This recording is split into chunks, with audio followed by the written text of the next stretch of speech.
Welcome to the deep dive. Today we're jumping straight into a real head-to-head in the Linux world. Yeah, we're looking at Wayland tiling compositors. Specifically, Sway versus Hyprland for 2025. We really dug into the stability side of things.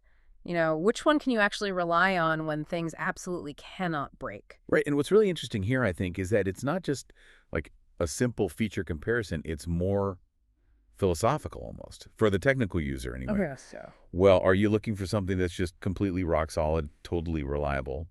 Or are you kind of chasing the latest thing, the cutting edge, maybe with more visual style, more innovation? Okay, yeah, reliability versus maybe polish. Exactly. You've got to figure out what matters most to you. Gotcha. So let's break that down, starting with Sway. I mean, everyone seems to agree it's basically the spiritual successor to i3, right? Oh, absolutely. It takes that classic keyboard-first tiling experience and brings it very cleanly, very effectively over to Wayland. And its core strength, from what we saw, is that stability.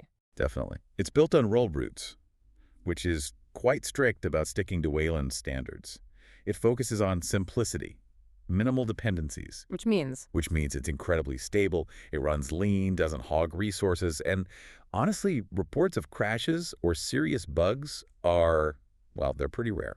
Almost non-existent for many users. So the ideal choice for, say, developers, people who need their machine to just work, no questions asked, especially mid-project. Precisely. It's that environment that kind of fades into the background. You set it up and you forget it's even there. Okay, the definition of set it and forget it, but there's a trade-off, isn't there? Yeah, the trade-off is you're not getting the fancy stuff. No slick animations, no complex visual effects. It's function over flash, built for work, not necessarily for show. Exactly that. Now, if Sway is that reliable, maybe slightly understated workhorse. Then where does Hyprland fit in? Hyprland. This is where the style and, the modern polish really enter the picture. It changes the whole feel. Oh yeah, Hyprland looks incredible. It's like i3 went to the future and grabbed every visual effect it could find.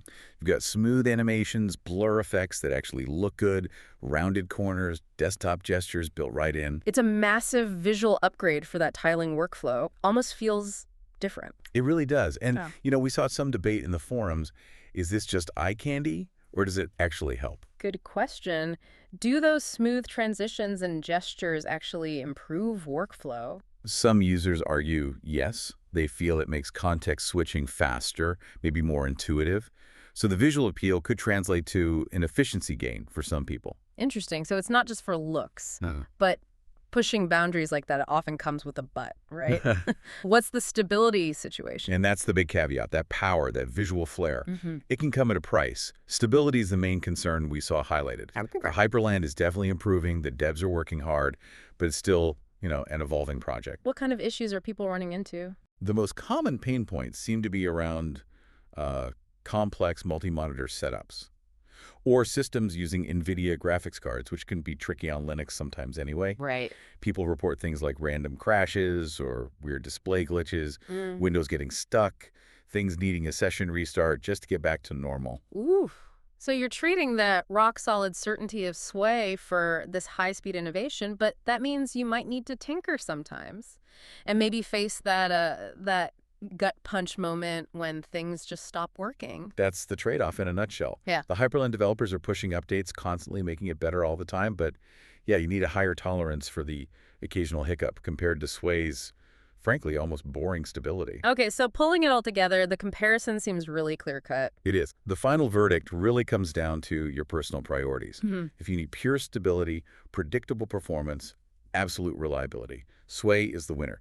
It's for when peace of mind is the top requirement. But if you value innovation, if you love the visual appeal, the eye candy, and you enjoy tweaking things to get them just right, Hyprland definitely steals the show there. So here's the question we want to leave you, the listener, with. Looking ahead to 2025, when you've got work to do, maybe a deadline, how do you weigh things? Is the potential efficiency gain from a slicker, faster-looking workflow worth the risk of occasional downtime from instability? Where do you personally land on that stability versus features fence? It really boils down to that fundamental choice in the end, doesn't it? Especially on the Linux desktop. It absolutely does. That's the core tension. Something to think about until our next deep dive.